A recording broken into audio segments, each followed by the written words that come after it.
ঢুকতেছে, মাঠ খালি ছিল, সব লোক লাগিয়ে দিল।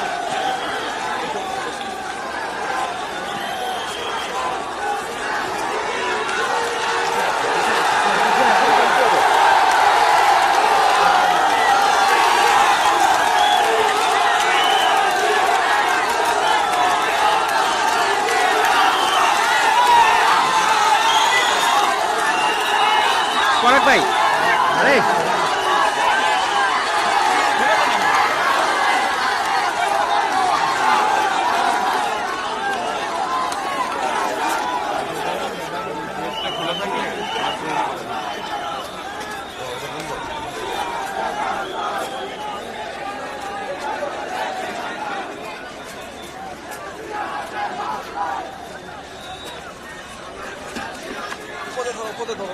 লাফালাফি করবো, ওই পাশে যাও, ওই পাশে যাও, উপরে যাও, উপরে পাশে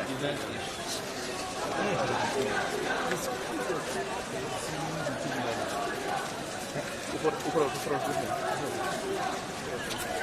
উপরে ফ্রেমটা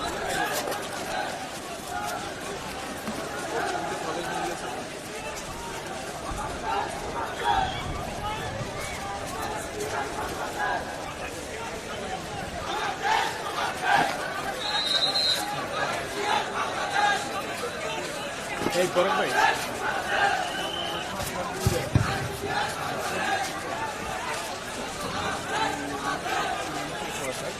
স্যার আমাদের হচ্ছে কুকুয়াশার পৌরসভা 17ই মে স্যার গেজেট হয়েছে স্যার। তার আগে স্যার 14ই মার্চ এটা স্যার একাংশ নিয়ে স্যার শহর ঘোষণা করা হয় স্যার। এটা স্যার 2002 সালে 23 এপ্রিলে স্যার চকরিয়া থেকে 7টা ইউনিয়ন নিয়ে স্যার পেকুয়া উপজেলা গঠিত হয় স্যার। তার পরবর্তীতে স্যার জনসংখ্যার বৃদ্ধি এবং ব্যবসার প্রসারের কারণে স্যার জনগণের চাহিদার প্রেক্ষিতে স্যার এটাকে পৌরসভায় উন্নীত করার জন্য স্যার প্রস্তাব প্রেরণ করা হয় স্যার। স্যার আমরা যদি স্যার ভৌগোলিক অবস্থান দেখি স্যার, তাহলে এর উত্তরে বারবাকিয়া ইউনিয়ন আছে স্যার, দক্ষিণে উজানটিয়া ইউনিয়ন, কোনাখালী এবং পেকুয়া সদর ইউনিয়ন স্যার, পূর্বে শিলখালী ইউনিয়ন, পেকুয়া সদর ইউনিয়ন এবং হচ্ছে মগদমা ইউনিয়ন হচ্ছে স্যার পশ্চিমে স্যার। স্যার এখানে স্যার মোট আয়তন হচ্ছে 18 স্যার 2002 সালে স্যার 27 এপ্রিল স্যার। স্যার এখানে স্যার হচ্ছে জেলা সদর থেকে স্যার 85 কিলোমিটার দূরে অবস্থিত স্যার। আর মোট জনসংখ্যা হচ্ছে স্যার 60,574 স্যার। এই স্যার হচ্ছে আমাদের স্যার এখানে স্যার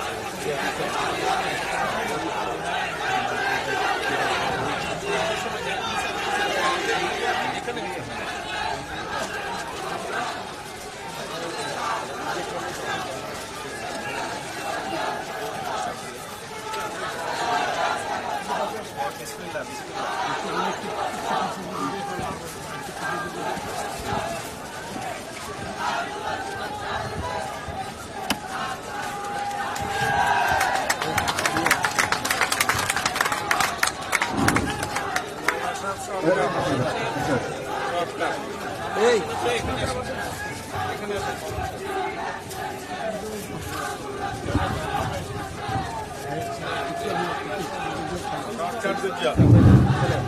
الحمد لله رب العالمين والصلاة والسلام على سيد الأنبياء والمرسلين وعلى آله وأصحابه أجمعين. ربنا ظلمنا أنفسنا وإن لم تغفر لنا وترحمنا لنكونن من الخاسرين. أي الله পাক রব্বুল আলামিন আয় আল্লাহ পাক রব্বুল আলামিন আমাদের সবার হককে কবুল করে জিন্দেগির যাবতীয় সমস্ত গুনাহ মাফ করে দিন আল্লাহ। আয় আল্লাহ পাক রব্বুল আলামিন পেকো পৌরসভা দিয়ে আল্লাহ ভিত্তি প্রসেস স্থাপনকারী আয় আল্লাহ পাক রব্বুল আলামিন আমাদের সফল রাষ্ট্রনায়ক মরহুম শহীদ রাষ্ট্রপতি জিয়াউর রহমানের সুযোগ্য সন্তান জনাব তারেক রহমানের মাধ্যমে আল্লাহ আয় আল্লাহ পাক রব্বুল আলামিন আমাদের পেকো পৌরসভায় আল্লাহ ভিত্তি প্রসেস স্থাপন করা হচ্ছে। দয়া করে এই পেকো পৌরসভাকে তুমি কবুল এবং মঞ্জুর করে নিন আল্লাহ। আয় আল্লাহ পাক রব্বুল আলামিন এই পেকো পৌরসভাকে তুমি জাতির জন্য আয় আল্লাহ পাক রব্বুল আলামিন মঙ্গল এবং কামনার জন্য কবুল এবং মঞ্জুর করে নিন আল্লাহ। আয় আল্লাহ পাক আমাদের শহীদ রাষ্ট্রপতি জিয়াউর রহমানের কবরকে তুমি জান্নাতুল ফেরদৌসের বাগান করে দিন আল্লাহ। আয় আল্লাহ পাক রব্বুল আলামিন আমাদের সাবেক সফল আয় আল্লাহ 3 বারের প্রধানমন্ত্রী মাননীয় বেগম খালেদা জিয়া কবরকে তুমি মাননীয় আল্লাহ পাক রব্বুল আলামিন কবরকে জান্নাতুল ফেরদৌসের বাগান করে দিন রে আল্লাহ। আয় আল্লাহ পাক রব্বুল আলামিন মন্ত্রী মহোদয় সহ আল্লাহ যারা হাত তুলছে আল্লাহ সবাইকে কবুল করে নিন আল্লাহ। আয় আল্লাহ পাক রব্বুল আলামিন আমাদের পেকো আয় আল্লাহ পাক রব্বুল আলামিন আমাদের পেকো উপজেলার প্রতিষ্ঠাতা আয় আল্লাহ কক্সবাজার যারা মাটি মানুষের প্রিয়তা আল্লাহ সালাউদ্দিন আহমদ স্যারকে আল্লাহ আমাদের জন্য কবুল এবং মঞ্জুর করে নিন আল্লাহ। আয় আল্লাহ মাননীয় প্রধানমন্ত্রী সহ মাননীয় প্রধানমন্ত্রী আল্লাহ পরিবার সহ আল্লাহ সবাইকে তুমি সমস্ত দুশ্মনের দুশ্মনী থেকে আয় আল্লাহ সমস্ত আসমানি ওয়ালা থেকে তুমি তাকে হেফাজত করুন আল্লাহ। আয় আল্লাহ পাক রব্বুল আলামিন আমাদের সবাইকে কবুল এবং মঞ্জুর করে নিন আল্লাহ।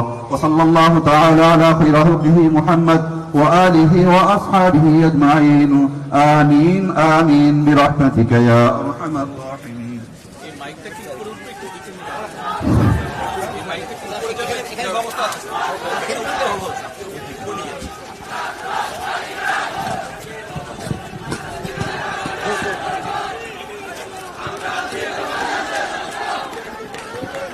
এই বাইরে নিচে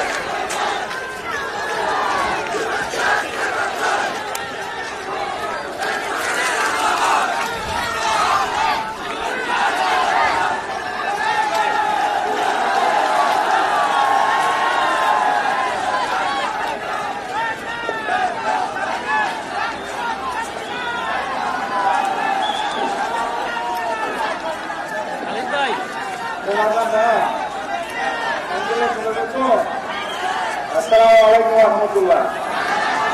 বর্তমানে নাকি জনসংখ্যা খতম হওয়াছে আর জায়গা যায় রাস্তা রাস্তা এগুলো হাজার হাজার লক্ষ লক্ষ জনগণের দেখা করছি মাননীয় প্রধানমন্ত্রী দেখা ইয়ার শুক্রিয়া যেহেতু ইয়ার হলো এই বর্তমান বিধানমন্ত্রী আমাদের একত্রিত ইয়া তারা মাননীয় প্রধানমন্ত্রীর সব কাহিনী করার কথা বলিও আজকে দেখুন আমার জনসভা জায়গা মাননীয় প্রধানমন্ত্রীরা একত্রিত এই আর কথা বুঝিও না বুঝে হয়নি আবার জন বুঝিও তো ঠিক আছে আপনার প্রশ্ন ওই বক্সের ওখানে ধরেন ফাঁস করে ভালো আছেন সবাই?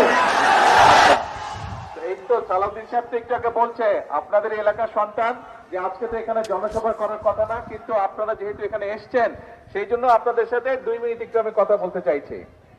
সেই কথাটা কি, এই যে আজকে আমরা এখানে পৌরসভার ভিত্তি প্রস্তর স্থাপন করলাম, আপনাদের যাদের বয়স 25-এর কম তারা আপনারা জানেন কিনা জানেন না, এখানে আরেকটি ভিত্তি প্রস্তর আছে। আজকে থেকে 25 বছর প্রায় 25 বছর আগে দেশনেত্রী মরহুমা খালেদা জিয়া এখানে এই যে পেকো উপজেলায় উপজেলার ভিত্তি প্রস্তর স্থাপন করে গিয়েছিলেন। আজকে 25 বছর পরে আবার দেশনেত্রী বেগম খালেদা জিয়ার এই দল সেই বিএনপি সরকার আজকে আবার পৌরসভার ভিত্তি প্রস্তর আমরা স্থাপন করে গেলাম। এর মধ্যে দিয়ে একটি কথাই বারবার প্রমাণিত হয়েছে যে বিএনপি যখন রাষ্ট্র পরিচালনার দায়িত্বে থাকে বিএনপি জনগণের স্বার্থে দেশের স্বার্থে কাজ করে, এবং এখানে যে কলেজ দুটো আছে এই কলেজ দুটো দেশনেত্রী খালেদা জিয়ার সময় করা, উনি এখানে দিয়ে গিয়েছিলেন কলেজ দুটো। কাজেই বিএনপি সকল সময় যখন দেশ পরিচালনার দায়িত্বে থাকে বিএনপি দেশের মানুষের স্বার্থে কাজ করে, দেশের স্বার্থে কাজ করে। যখন বিএনপি দেশ পরিচালনার দায়িত্বে থাকে না তখনও বিএনপি দেশের স্বার্থে কথা বলে, জনগণের স্বার্থে কথা বলে। বিএনপি দেশ পরিচালনার দায়িত্বে থাকুক, বিএনপি দেশ পরিচালনার দায়িত্বের বাইরে থাকুক, সকল সময়ে বিএনপির একটাই প্রধান বিষয় দেশ এবং দেশের মানুষের স্বার্থ। দেশের মানুষের স্বার্থ নিয়ে আমরা কথা বলেছি, বর্তমানে আমরা কাজ করব, ভবিষ্যতে দেশের মানুষের স্বার্থ নিয়ে কথা বলবো, কাজ করব।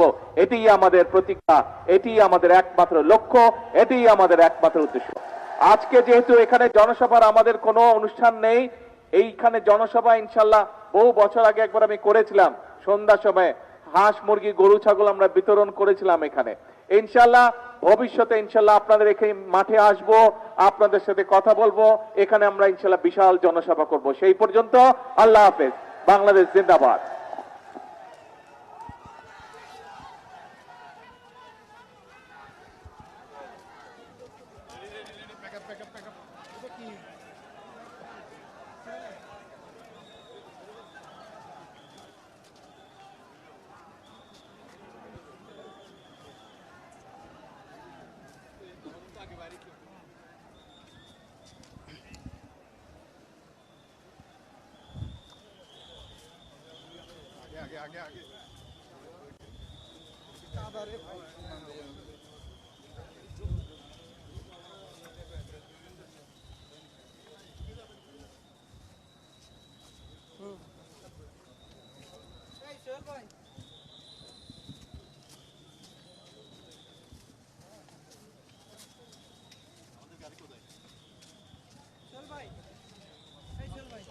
এটা অন করে দিছিলে